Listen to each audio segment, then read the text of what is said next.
now, but may have in 2 weeks. And the stream is live. Just make sure that the picture's working. So you got to soil too. Okay. You can get it in the Walgreens here. Huh?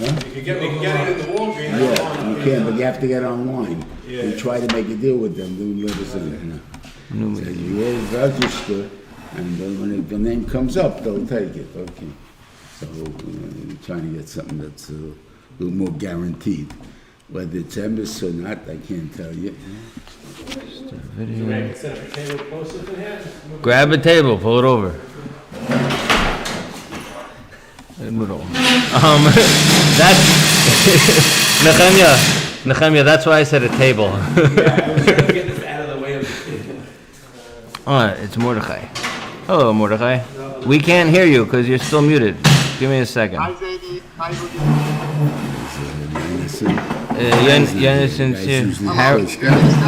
Yeah, you have to tell Harold that shares now. Okay, I'll let him know. Thank you. Make you a co-host. Not right now. Admit. Host. Yes. Okay. Just sent it.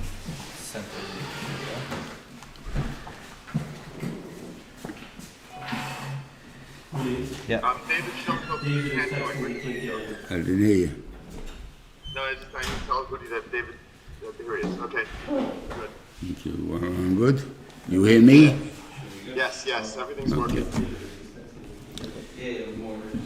The Parshas Shemini starts with a strange, I haven't got it all worked out yet, it's a strange discussion between Moshe and Aaron, that Aaron is like, this is talking about after the 8 days, this is the 8th day of the Maluyim, that means for the first 7 days, Aaron did not protest in anything. Now it's the 8th day where he has to do it, all of a sudden he's chickening out. So it's, if you're really afraid, why didn't you say before, I can't, he's going to tear me down, it's the thing there. But it sounds like he was afraid of embarrassment. I don't believe so, especially if he's made of Shalom, where he sounds very naive, and he still is willing to do it for people's Shalom. So obviously, if it takes the skapel for a chet, bezoyin, he'll take the bezoyin. Especially you find the Isis in the Gemara, where they captured girls, I forget whose house it was, and he hid in the fireplace, and he called fire alarm, fire, because better be mevuzah than do a chet. So obviously, if you have a chance to become Kohen Gadol, and it's going to take bezoyin because you need a kapara for the chet egel, you'll take it. So I don't think that was bothering him. I think what was bothering him was that it's going to be that his bizoyin is going to, meaning that his stain on him, which is the egel, is going to stop the hashroyes hashchina for Klal Yisrael. In other words, he's not worthy to be that person. And that's the bullshit. It's not a bullshit that I'm embarrassed. It's a bullshit that won't happen because of me. And that's a terrible thing. But in reality, it says if they were mispalel, Shechina came down. Right? But the truth is, it wasn't finished, the einish.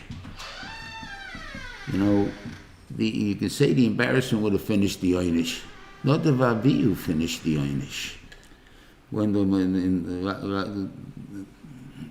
Moshe, it says in I think Parshas Eikev it is, that he says that my tefillas helped for Aaron, that I got angry at Aaron for the egel, and I was mispalel for him, and it helped for halfway.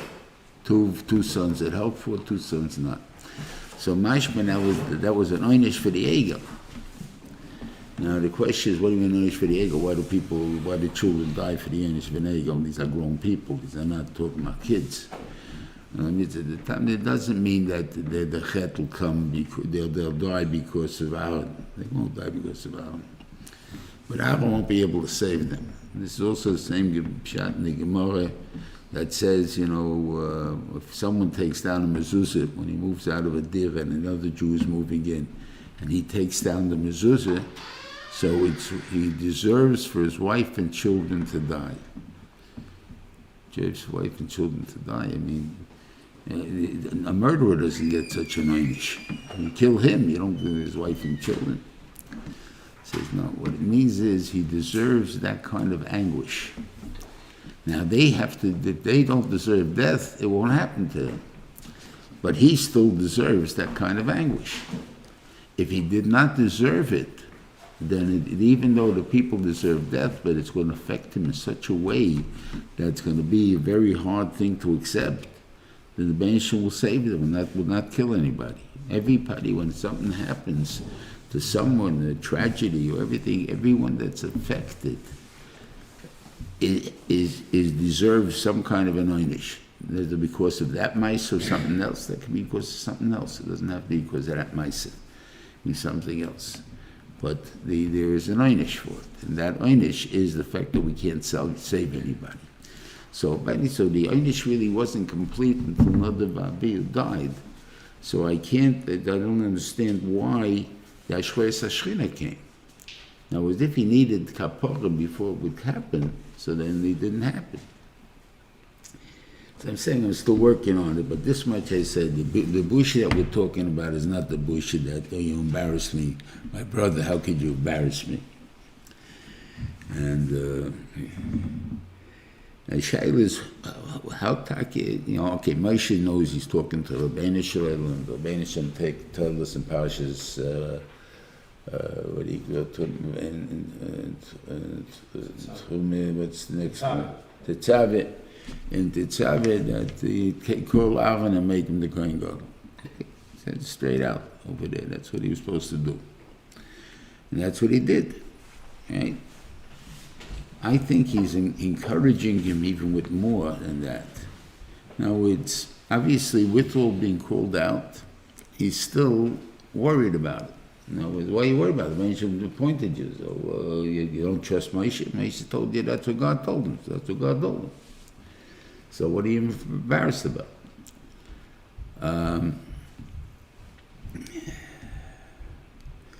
Moshe was telling him even starker than that. It's embarrassing because maybe that's part of, it's part of the einish, and the Klal Yisrael will suffer for his chet. I think though that we're talking about the character of Aaron. Aaron's character is an Eiv Shalom, V'Reiv Shalom. Moshe Rabbeinu did not measure up. Originally, when in Parshas Shemini, when the Reuven Shalom, he's arguing with the Reuven Shalom, he says what?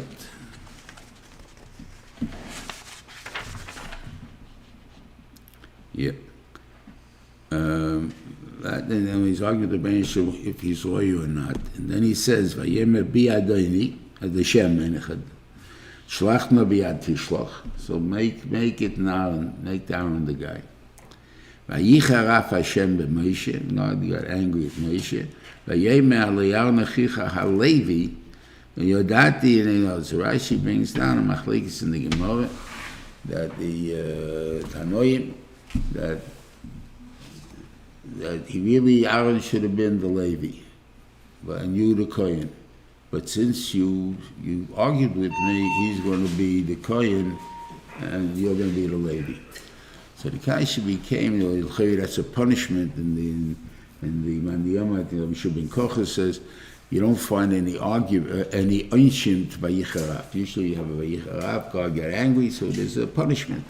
You don't find any punishment to Moshe Rabbeinu. And the other one says, I think is, who says that the reason that he lost the Kuna Gedela. So what are you talking about? He didn't have an einish. I said, so how do you have an argument like that? I mean, it doesn't make sense. Yes, he's right. I mean, he lost the Kuna Gedela, so it's the biggest einish you can think of. That's not what it means. It means to say, I obviously didn't have the qualities that it takes. And how do we know I didn't have the qualities? Because I was choshed that Aaron is going to be insulted that I got chosen and not him. That means I judged Aaron on his midos and said it can't be that he could accept what's happening to me here, and therefore I don't want it. You can't be a Reiv Shalom anymore. Why? Because a Reiv Shalom has got to make up crazy stories. He's got to be able to try to make peace between people that everyone will tell you you're crazy, you can't make peace between them. You know what he did to him and he did to him? So what are you even trying for? And he said, no, I can make peace. The case of the Gemara, though, the way they put the Lashon, is it seems to be the way everybody says it over, which I don't understand because I only see bigger fights, not smaller fights. The way it's brought down, the Parshas Gemara, is that he went over to one guy and he says, my friend sent me as a shliach to you to ask you to forgive them, and what do you call it, and what he did to you, and whatever it is there. Okay, he's my friend, so I'm willing to forgive him if he asks me. I go to the other guy and I said, your friend wants to apologize to you. Okay, and they make some place where they meet, and they both come to that place. So, l'chayre, you're going to have peace from that or a fight from that, because one guy's going to say to you, I hear Aaron came to me and told me you have something to say to me. I have something to say to you. He told me you have something to say to me. So all of a sudden, you're going to have back the same fight. So what did you accomplish? So I think, I can't fit it into the words. I'm just saying that this is what makes sense to me.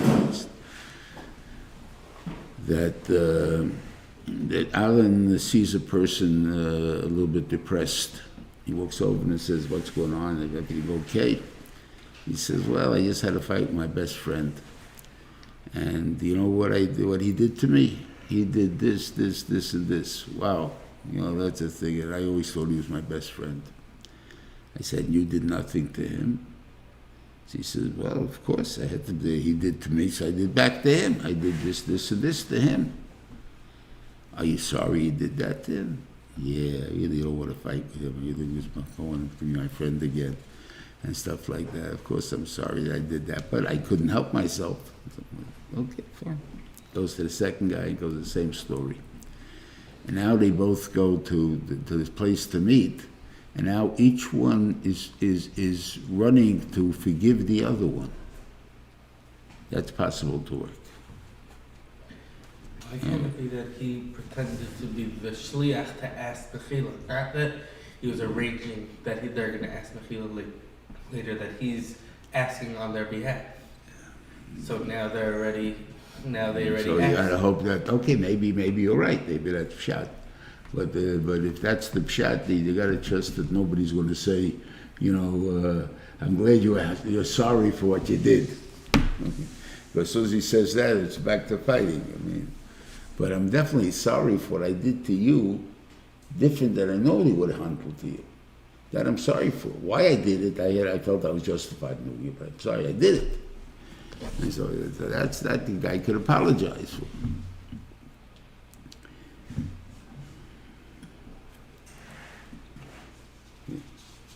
Now, the Kashi, the Beisha pointed out, and it comes to the Duri Avodah, and the Shlit is not coming down. So it means, let's say, that Aaron was afraid that Taka taken it away from him because he's not going to come down with him. So, but yet he's the only one that we just explained that's qualified because he's the only Oyev Shalom to be the Kohen Gadol. So, and all of a sudden, because it's qualifying it, so we have no Kohen Gadol anymore. So we're back to zero. And Achinami, God doesn't need anybody. If that, we're not royet. You see that from Moshe Rabbeinu, who went through the whole arguments about going down to Mitzrayim. He finally accepted the shlichus, and he went to Mitzrayim, and he has a child that was not gemald yet, Eliezer. And he didn't take so many gates to the hotel, and he doesn't mal him right away. He's dying, and Tzipora mouths him in order and saves his life. But if Tzipora wouldn't have mouthed the Eliezer, Moshe would have died. But you just got appointed as Mashiach Hashem. No, the Benishim don't need anybody. I want to take him out of Mitzrayim, I can take out of Mitzrayim without a Mashiach Hashem. Or I can make somebody else a Mashiach Hashem, and I can build him into whatever it is with Sarah and Enish. That's a different story. But as far as making him into a puppet, I can definitely make him into a puppet to be able to do the job. Moshe Rabbeinu earned the job. There's a big difference. He was worthy of the job. So I had Moshe Rabbeinu, but if he can't live up to the job, he does things that are wrong. And it seems here this is what what Aaron did wrong too. I mean, Aaron had a cheshbon. He didn't just do a build the ego. What happened was, for whatever reason, the mistake of the cheshbon when Moshe is supposed to return, and they saw he's not there. So Hur tried to stop them. So they kill him. I don't assume it was plain Ritzicha. I assume they trampled him like, what are you standing in my way for? They pushed him to the side and he fell off the stage. I can't answer you how it happened. But Hur, they didn't go out to kill Hur. He was in the way. So they just stepped over him, trampled him, and he got killed. He was the Navi in that time. He was the Kohen of that time because he was a Bechor. And Aaron was the Navi. So he was afraid that if they killed Kohen ben Navi b'yayim echad, the Churban would be such a great Churban that they couldn't do tshuva on it. And therefore he had to figure some way out to be able to postpone this inevitability. Or maybe it wouldn't be inevitable. Moshe Rabbeinu will come down in the middle of the time. Okay, so that was what he did. So how did he do it? He tried to make trouble, even though he said, go bring me the earrings from your wives, and your daughters. He figured it'll be, I don't know what he figured. He figured they're going to give it or not. Or maybe he knew they Taka wouldn't give it to him. So they wouldn't give it to him. They had automatically postponed already what to do about it. And then they decided to take out their own earrings and their own and do it. So they're willing to do it. That's what happened. So they built the ego from their own earrings. And it says, Aaron said, I threw it into the fire, and out came this egel. He didn't make the egel, he didn't form the egel. That's what happened. It walked right out. A living thing, a living golden egel. Now, it definitely has keches, whatever pshat is that they have in it, that this is the, if there is no mishkan, there is no other thing, somehow the egel would be the proper way. But the fact is that you did have the money, and right now it's not proper. And it can come to Avodah Zarah because you guys are not ready for this stage to be able to serve a living image and still believe in a Kodesh Baruch Hu. You limit the keches of that image. That's why there's no images, basically, I think. That you're limiting the Kodesh Baruch Hu to the image. And that's not true. The Benishim's all over. So if you can't daven all over, then you really don't, if you have to come dafkid to shul and dafkid to the, what do you call it, your own case. You're not saying it's not more effective over there. You go to the case of Harav, it's going to be more effective. They're going to Beis HaMikdash, they'll be a korban, it'll be more effective. But l'maaseh, to say that I need it, that I can't reach HaKadosh Baruch Hu except over there, that's not true. Manishim's all over. And he'll listen to you all over. Except you have to ask him. You have to do.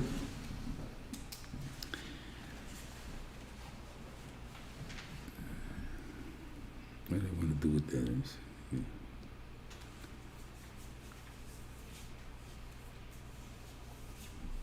I forgot what I wanted to say originally, about what I was talking about. Okay. It's all right, it's common now. Okay. Anyway, they put up the stuff on a mizbeach, and the fire ancient sends down a fire, and burns down everything on a mizbeach. Then he burned it up like the way it was done by Eliyahu HaKarmel, that in 2 seconds it dried up all the water that was there and everything else that was there, dried up, it burned it up like so fast. Or you see the hectic, it's called a lila. So obviously it doesn't go, you put it on the fire, it goes, but the fire started from a heavenly fire. So what another Rebbe you want? In other words, forget about the fact that we'll talk about what the chet was, but basically, what did they want to accomplish? I think that they wanted to accomplish the concept of reach nechoyach. How do you make a reach nechoyach? So until this Maisa, you had two types of korbanos. You had one korban that was the Bein Shul made and decided which one he wants. In other words, Cain and Hevel brought korbanos, and he went to Hevel's korban accepted it. Cain's he didn't accept. How do we know he accepted it? Because he came down with a fire and burnt it up. Okay. Whether he found anything after back left that I can't answer you, because that wasn't the issue of what happened. And that was korbanos. And then it's definitely a reich nechoyach that the Rebbeinu was pleased with your korban because he made the nes. But the truth is, you didn't make the reich, he did. He made the fire, not you. Right? So therefore, you didn't make the reich nechoyach. But that's called the reich nechoyach. Then you have Noach, which he made a reich nechoyach through his kabbanis, I guess, or whatever it was, because it says Vayoch Hashem es reich nechoyach. So obviously it was a reich nechoyach, and that was a fire he made. So Noach was the first one really to make the fire. I claim that there were no korbanos from then until, I don't know if I mentioned this once here, from then until the Akedah. There was no korbanos in the world. What are you talking about? You have 7 mizbeches that they built up, right? Like the Yavis built, that's why Bilam said, they built all together, 3 of them built 7 mizbeches. I'm going to build up all 7 in one shot. What would he makter on it? Rashi says 1 aisle. That means they had 7 mizbeachs and 1 korban. So I'll read the words. You guys have been reluctant to accept it by looking at your faces. Okay, now you gotta figure.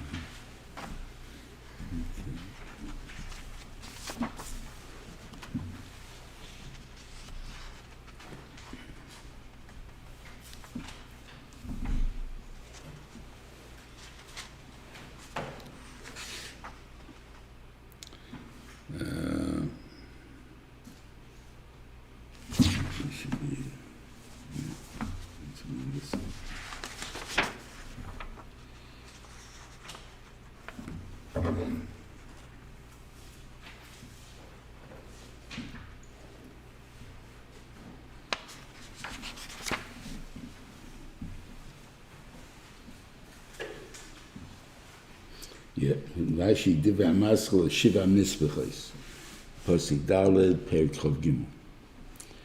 Yeah, Shiva Mizbechos Archen Ein Ksiv. Doesn't say Ela Shivas HaMizbechos, the Mizbechos. Omar Lefonav Aviseihem Shel Elu Bonu Lefonecha Shiva Mizbechos. They built 7 Mizbechos. V'ani Yerachti Kenegdom Kulam, and I set up for everybody. Avram Bana Abo. Whatever he goes through the ones they are. What do you call it? Yitzchak Bana Echad, right? And Yaakov Bana Shtayim. Okay. And V'al Po V'ayel B'mizbeach, the next Rashi, V'avraham Lehela Ela Ayel Echad. And he only built 1 ayel. So what are the Mizbeachs for? A Mizbeach has nothing to do with sacrificing, making korbanos on it. What a Mizbeach is an uptight of who you are.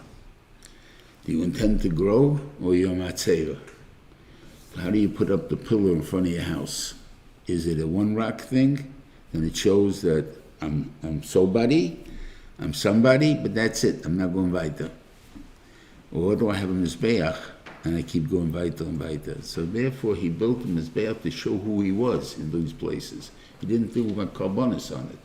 What do you have Mizbeach while doing korbanos? So you find Yeshua, when the Shvatim, Reuven, Gad, and Chatzir Menashe went home, they built the Mizbeach by the thing, and so they came to war on them, and what do you call it? And Pinchas asked them, "What are you guys doing?" And they answered them, "Come in the future that you'll say you have no shaykhs without a thing. That you should know that this is it, that they aid us, that we so there's a concept of Mizbeach to show things, show belief, show hashkafa. So here also was the same thing."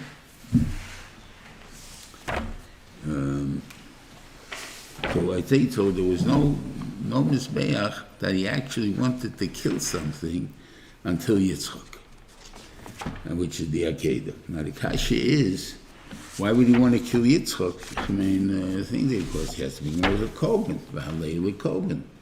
But the truth is, like we said before, by Cain and Hevel, why did he have to bring a fire for? Because he wanted to show who he chose. He recognized the Koben, he does. So I don't need a fire. The ancient told me to Ferish bring this Koben. So obviously he wants this Koben. So all of us just put him on his back. It's not my business what happens to him afterwards. He wants the Koben. So you got the Koben. Okay. And now he lives. I want a living Koben. I don't want a dead Koben. See there? So that's why he left him live.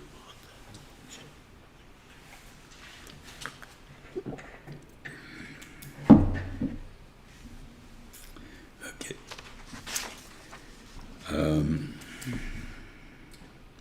So that's how they think. So the Rebbeinu wanted that not everybody, we spoke about Karbonis in the beginning in Parshas, in Vayikra, that you have, that shows the Kavana you have, the amount of B'tochen you have in HaKadosh Baruch Hu, and Tzimuni you have in HaKadosh Baruch Hu. And you fail sometimes. So if you fail, that means you're saying that I didn't make it. So the Tepis felt in the Korban. The Korban was not a complete Korban. Right? It was just a try to be a complete korban, but it didn't turn out to be it, because if you're going to make korbanos only when you reach it, everybody's going to be afraid to bring a korban because maybe I didn't reach it. So obviously the Rebbeinu wanted that every korban he makes, that a Yid makes, is going to be accepted as a reich nechoyach. And that's what the Rebbeinu said. How can you do that? You put down the fire first. Now you put it on fire. But in that, he also you should put your fire, because you want your kavanas to be added to it. But in case it doesn't do the job, you have my fire that accepts it right now. I'm telling you, I'm accepting all the kavanas of Klal Yisrael. And that's why, even though with all the tainas that Yeshaya brings down in Shabbos, in Parshas Chazoin, and all this that the bench doesn't need the korbanos and everything else, but if they were brought, they were accepted as a reich nechach. Now that's not the purpose of the korban. That's not the idea. The bench doesn't need your favors. He doesn't need what you have, what you're giving him. But lemaise, that it's such a thing that there is. So that's reich nechach where I had to come down, and they had to add from your own to show that that this is we're making the reich nechach too. I guess that's why they wanted to make their fire too. They want to add it just like Yamachiv to add to Shtei Gizli Eitzim every day. You're supposed to put down on this Mizbeach 2 pieces of wood. 2 pieces of wood is not going to burn down all the chalavim, all the what do you call it, that's on the Mizbeach. But that's what you have to do. Benshim takes care of the rest. It's not an issue. Maybe we'll make a bigger fire, maybe we won't. That I don't know if we're mechuyev to or not. But obviously, when Shlomo Melech and the Vayisrisha, when they used the whole floor, the Azoras in Mizbeach, so I assume they had to make a lot of wood there. But like this, I don't know if it was necessary to add wood past the Shnei Yisrael Eitzim, which lasted with it. And it's not a kasha to me that the wood lasted.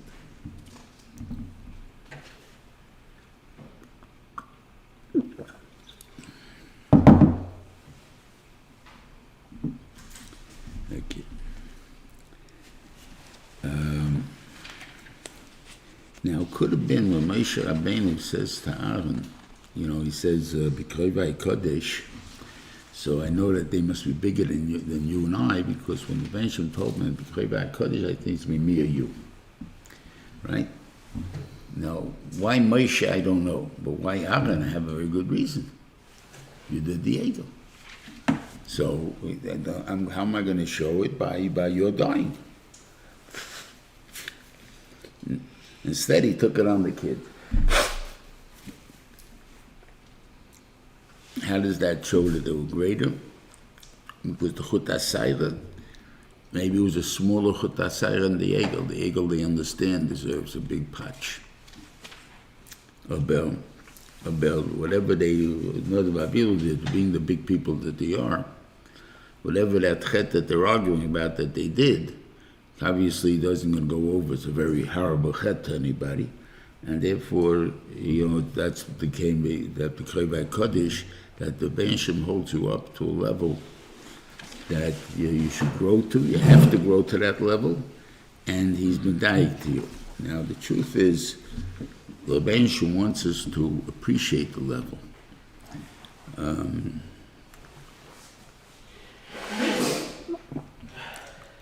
I don't remember how many prime ministers were killed by Henry VIII. The only one that made it alive was the biggest Rosh, if you want to, whatever, the whole biggest fake. But all the other guys, the good guys, he killed. They disagreed with him, he killed them. Hey, it's so easy to get killed. Why do you want to be prime minister? Because being prime minister is a place of covet. You're right, it's dangerous to be a prime minister. It's dangerous for you, dangerous for your family. There's a story of Bustanai where the prime minister, they went with the Melech of Bavel, went hunting, and he killed, and the prime minister killed the animal before the Melech. And for that he kills the guy, plus 200 and something people from his family, because they may revolt now that he killed them. There's nothing. Busna was standing all that, whatever the reason the Busna became the Reish Gelusa.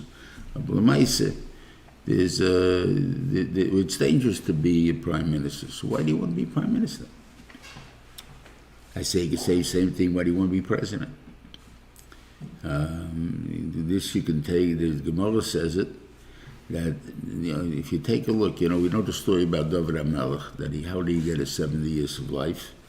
That Adam HaRishon donated him 70 years of life. Like this, he would have been 0 years, right? If you look at who lived the longest of all the kings, David HaMelech, those 70 years was the oldest living king. There's guys who ruled longer than he did. He ruled for 40 years, guys who ruled in the 50s. But as far as living, they died all before 70 years. So the fact of why they die so young, the Gemara is because the tzircha of the tzibur, the tzos of the tzibur, has an effect on them. They care, and because they care, it affects them. And take a look at the president when he gets into his office, still black-haired, and so on. 4 years later, when he's running for the second term, he's white-haired, and so on. It takes a big toll. So why do you want to be president? Because somehow it's a big covet. But more than a big covet, you can accomplish things. What do you call it? The same thing the Kohen Gadol. He wants to accomplish things. He's the chief, education officer. Okay, so he wants to build up a whole system. And therefore, it's worth it. It's a chance. I may get killed. But if I came, I may get killed. I still want to do the avodah. I want to get that position.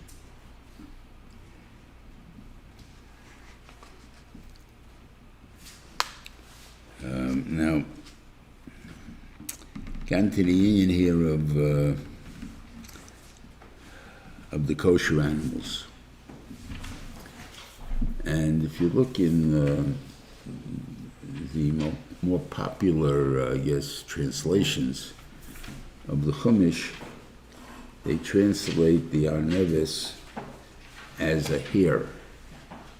That's a jackrabbit, a big rabbit. That's all it is. A hare has no hoofs. it has paws. So you tell me you have this. So there was a book written that claimed that the Torah does no the minim, like of course we say that if you know the 4 minim, if you find even without the heads and without the things there, you can judge by the hoofs and whatever, you know what a horse looks, I mean what a pig looks like. And this is not a pig and has split hoofs, so you know there was a kosher animal. So what's the problem? He says there are hundreds like that. So I'm saying right, he's 100% right. If the taich of our nevis is a hair, because it's there are many pawed animals that also chew their cud, as you call it, and the thing that. And the reason that they are treif is because there's a pasuk meferish.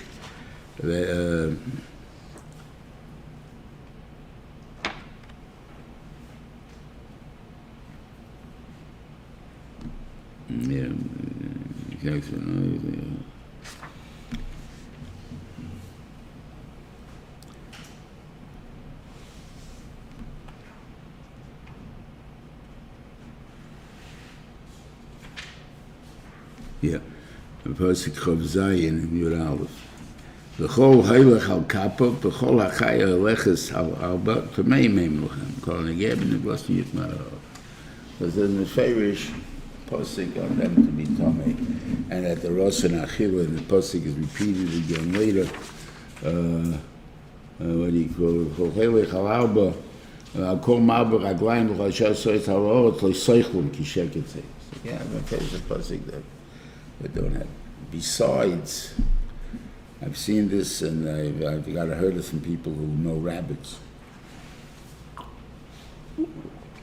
But there's a Harav that Chumash Shiur wrote a book in English about the different Neflois Habriya, and he explains each one of them and the thing there, and he explains the 4 animals, and he explains that the hair, even though it's maligeru, it's not maligeru like the other animals are.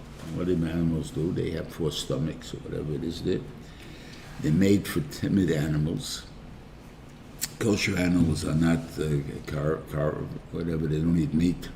So therefore, you need to have, they have to eat. They're not going to put up a big fight against the lion or the tiger or whoever is going to come to kill them. So the Rebbein Shem gave them the thing that they can eat fast and digest it later. And that's why they have it in one stomach, and then they bring it up from that stomach to be digested, and then on to the next stomach. That's the tachlis of Maligeru. It's a more gentle animal in that sense. Yeah.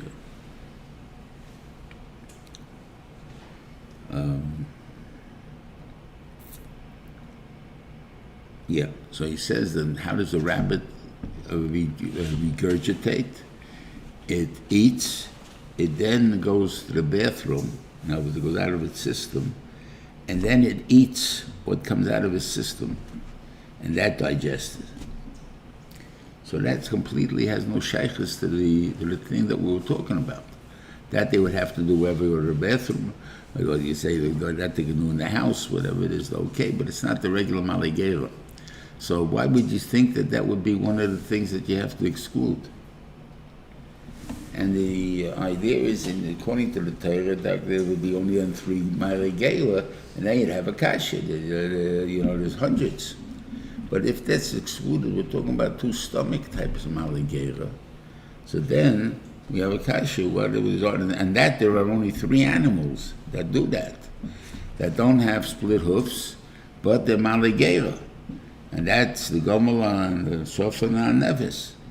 So there are already people who have started to print this as that it goes on the 2 types of camels that we call them a camel because their faces look the same, but the body doesn't. There's a Bactrian camel, which is in the Gobi Desert. It's mainly in cold weather. And then you have the dromedary camel, which is the 1-hump camel, which is in the Arabian countries, and the hot countries, when you go in the desert over there, the two different camels, and the llama is the third. Now, it's interesting, I went to a petting zoo, and when I first looked at the llama, it looked like a big kosher. Mamish, the hoofs are mamish like a goat's. The whole front is split completely apart. And I thought, this to be a kosher, just like you have things that you wouldn't expect to be kosher, like the giraffe, a yak. This is also kosher, so you'll have a llama's kosher. It as well be the kasha, no kasha, but somehow we would have known more about it if it was. So I picked up the foot. And even though in the front, which is, let's see, 2-3 inches of hoof, that's split completely through. Under the hoof, there's about an inch, maybe even less, that's not split.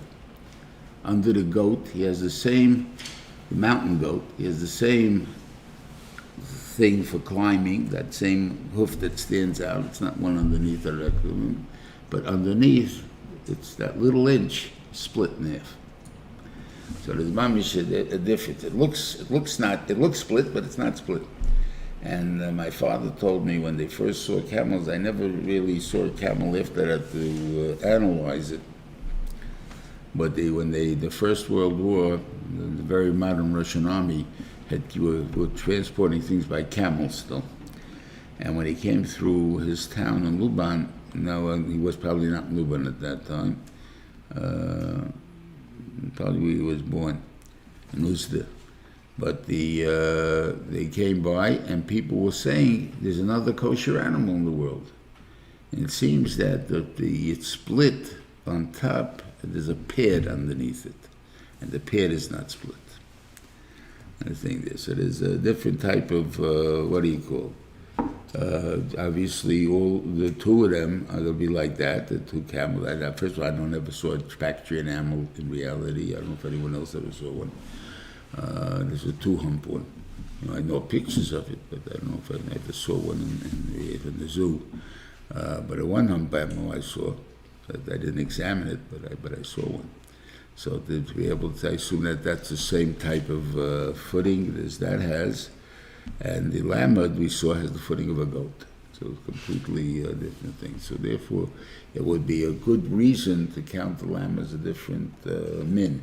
Even though they say, it's a min camel. When they scientifically call it a min camel. But it's what do you call it? Why do they call it min camel? Because it's used for burden and things of that sort. And I don't think you're right on it. Maybe it's big enough to ride on. I don't know. That I can't see. Okay.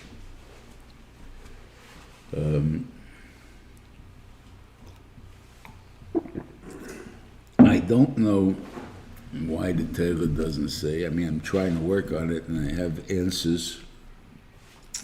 I still don't feel it's enough.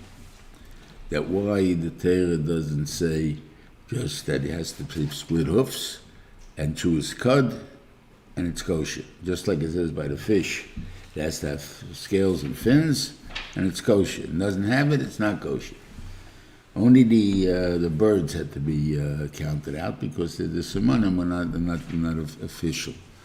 But the other ones are official simonim, so why did they put it out there like it's supposed to be? So it seems to me, the way I have and understand now, that it's that the first have to claim it's a hoofed animal before you say it has split hoofs. There's no word of saying split hoofs unless you first say it was hoofed and the hoofs were split. And by using that, you may think that that's enough of a milah to make it kosher. So because of that, he had to explain it that it's two separate things, not one thing. On the other hand, I was reading it again, and maybe it says, Parshas, I'm telling you a fact, they're malas geiruhu. Any animal that has split hoofs is going to be a malas geiruh. Except these four animals. They're going to be malas geiruh. They're not going to have, again, but why do you need to tell it to me? Because there are many animals that are malas geiruh and not Parshas Parshas. But not hoofed animals. Those are poured animals, and poured are apostle for a different reason.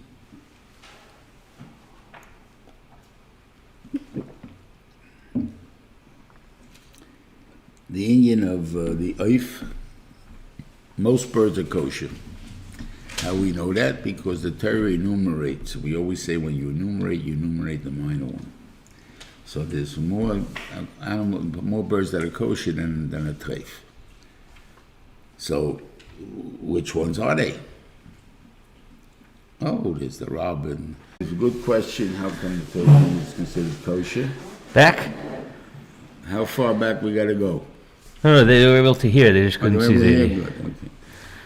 So I can't answer about the turkey because the turkey was an American bird that somehow the miyinus to a chicken must be that they accepted. I've seen this done by the guinea hen. That's a South American bird, a smaller bird, and I think the Shiva passing up it was a chicken. And exactly what he was looking for, how he passed those things, I was not around at the time, so I don't know. But I also heard what he did was he ate it to show that he meant it.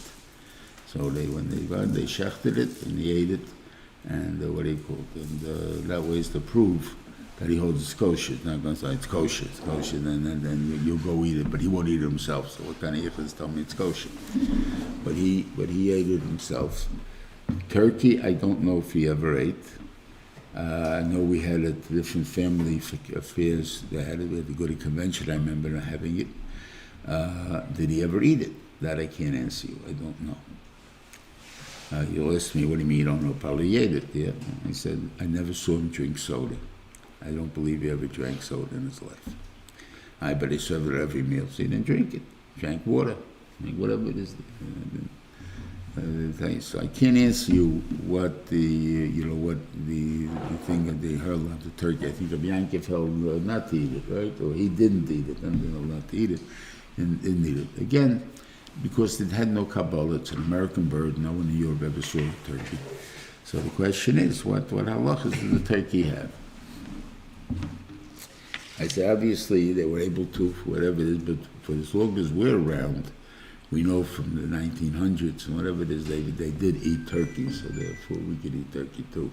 Because our Kabbalah is that we eat turkey. Well, how they know it, that's not my business, that's their business.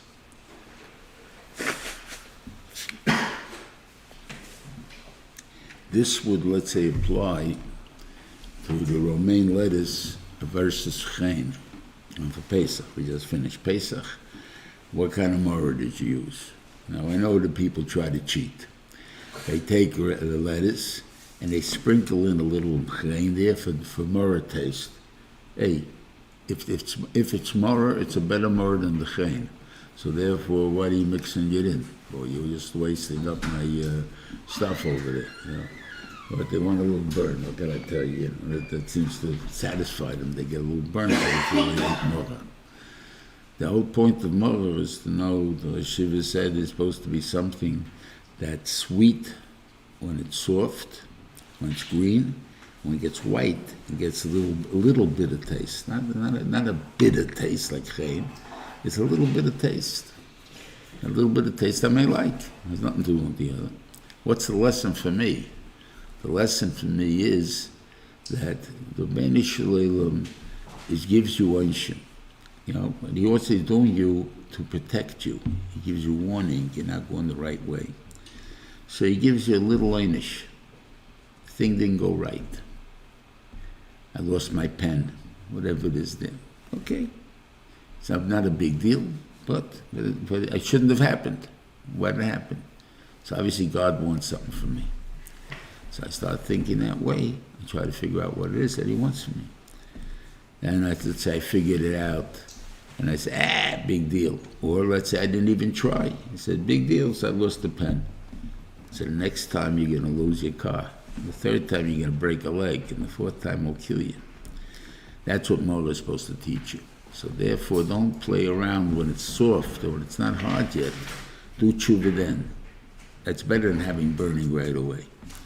So Yishayla, why did they have tamas in the first place? Chen.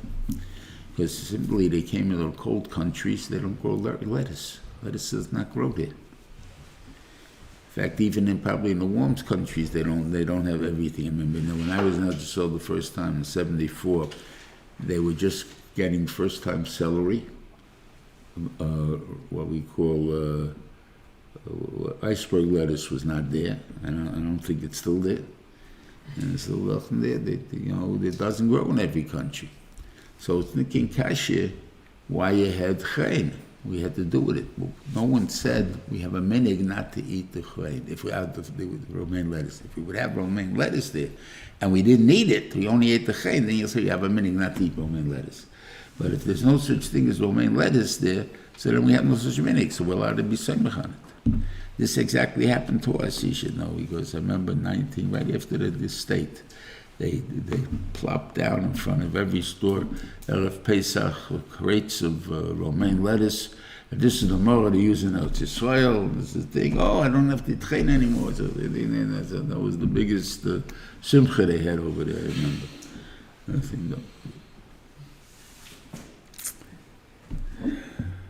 That is one other, I think, important thing about this thing, though. It goes, Pasuk Mem Gimel in Yud Aleph, Al Teshaksus Nafshes Chechem B'chol Asher Tzasheretz, V'yitamu Behem V'it Meisem Bom. So it's spelled V'nitamtem Bom, right? It's read with Mesim, but it's spelled Nitamtem. So what is the Gemara Darshan for that? The Gemara human Darshan is that it's also to have anoye from these that they make you, they passel you, they have an effect on you, you eat them, you become a different person. You eat a chaza, you become a chaza. I mean, it's a different person on the animals. So the kash becomes, and this is negated to a shiva, and supposedly, what do you call it, Chaim Sanza, which, as they say, I don't think they've found anything fresh from Chaim Sanza, just that they heard stories about him. What happens? I go into a store, and they fool me, and they sell me stuff like we had the mice in Muncie, we had the mice in Borough Park, if you remember, a few years ago. And the people that they trusted, and they ate tafis. They give you tafis, mamish tafis. So the Shiva held, if you do it, I'll say